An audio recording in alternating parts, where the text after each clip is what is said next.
आज हम आपको बताएंगे कि कोई भी व्यक्ति खुश और दुखी कैसे होता है। एक कहानी शुरू करते हैं। एक कहानी है कि बच्चा बारिश में भीग रहा था और मज़े ले रहा था। वहीं दूसरा व्यक्ति जो बच्चा नहीं था वो बारिश में भीग रहा था और चाह रहा था बचने के लिए, और बचना चाह भी रहा था और अंदर अंदर दुखी भी हो रहा था। तो चीज़ें दोनों भीग रहा है। एक का मन उसे मज़ा दे रहा है, एक का मन उसे दुख दुख दे रहा है, सजा दे रहा है। तो चीज़ें क्या है कि ये मन ही है जो आपको मज़ा भी दे रहा है, मन ही जो आपको सज़ा भी दे रहा है।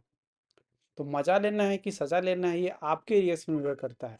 बच्चा बारिश में भीग के मज़ा लेता है, वहाँ बड़े लोग इस मज़ा को कभी ले नहीं पाते हैं, क्योंकि वो उसको लगता है कि ऐसा करना उसके लिए सही नहीं है, या उसको ये हो जाएगा वो हो जाएगा। ऐसा नहीं हम कहेंगे हर लोग को बारिश में भीगना ही चाहिए, बच्चों को हमेशा भीगना ही चाहिए। लेकिन अगर बच्चे सब कुछ सही हो तो बच्चे भीग कर मज़ा लेना चाह रहा है, सब कुछ सही चले, मौसम सही है, सब कुछ सही है, तो उसमें कोई खराबी भी नहीं है, क्योंकि ज़िंदगी में कुछ मिलता तो है नहीं। आप चीज़ों से मज़ा लेते हैं, इतना बड़ा कुछ लोग काम करते हैं, कुछ सोचते हैं मेरा परीक्षा पास कर दे तो मज़ा लेते हैं, कुछ लोग मेरे मोबाइल खरीदेंगे तो मज़ा लेंगे। तरह तरह की चीज़ों को लोग इच्छा जागती है, इच्छा पूरी होती है, मज़ा आता है। और बच्चे अगर नहा करके पानी में भीग कर मज़ा ले रहे हैं और कोई आदमी भीग कर दुखी हो रहे हैं, तो इसमें रोकता कौन है किसी को? तो रोकता है उसका अपना दिमाग। उससे वही दिमाग उसको आगे बढ़ाता है, कहता है मज़ा लो, यही दिमाग कहता है तुम सज़ा लो। लेकिन लोगों को सज़ा लेने समय में समझ में नहीं आता है, और मज़ा लेने समय भी कभी-कभी समझ में नहीं आता है। यानी अगर ये समझ के लिया जाए मज़ा, तो फिर आपको कोई दुखी नहीं कर सकता, क्योंकि अभी आपको अब समझना है जो भी काम कर रहे हैं, उसमें मज़ा लीजिए, या आप जिस काम को करने मज़ा आ नहीं रहा है, उस काम को छोड़ के उस काम को करिए, इसमें लोगों का फ़ायदा भी हो और आपको मज़ा भी आए, और आपको वो उसमें करने में बहुत अच्छा लगे। तो ज़िंदगी में सक्सेसफुल वही आदमी है जो दिन भर ऐसे काम को कर रहा है जिसमें लोगों का भी फायदा है और उसको मज़ा भी आ रहा है। और ऐसे लोग जिसको मज़ा नहीं आ रहा है, उसको सज़ा लग रहा है और फिर भी वो काम कर रहा है, तो उसका जीवन जो है सजाओं से भरा हुआ है। जिसको काम करने में मज़ा आ रहा है और वो काम से लोगों को फ़ायदा भी हो रहा है, तो उसकी ज़िंदगी मज़ाओं से भरा हुआ है, खुशियों से भरा हुआ है।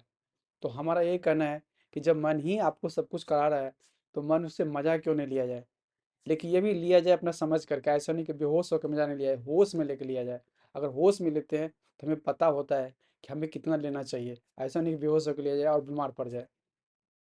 जैसे बारिश में भीगने वाले बच्चे अगर बहुत देर तक भीगते रहे, मज़ा आ रहा है मज़ा आ रहा है, होश में नहीं रह रहा है, तो फिर कोई बीमार पड़ जाता है। तो इस चीज़ को समझना है कि सज़ा और मज़ा देना आपके दिमाग ही आपको करवा रहा है, और ये आप चाहे तो कुछ भी कर सकते हैं, किधरों बदल सकते हैं, इधर सज़ा भी ले सकते हैं, मज़ा भी ले सकते हैं। इसीलिए हम कहते हैं कि ऐसे काम को चुनिए, ढूँढिए और उसमें अच्छा सा माहिरत हासिल कीजिए, और अच्छा करने का बारे में सोचिए, अच्छे तरह से करिए और उसमें मज़ा लीजिए। जीवन खुशियों से भरा होगा। जो दिन भर खुशियों से भरा जिसका दिन हो, वही जीवन, उसी का जीवन सफल है और सक्सेसफुल है। तो उसी तरह से अगर आपको अपने काम करने में मज़ा आ रहा है, तो आप सफल हैं, मज़ा नहीं आ रहा है तो आप असफल हैं।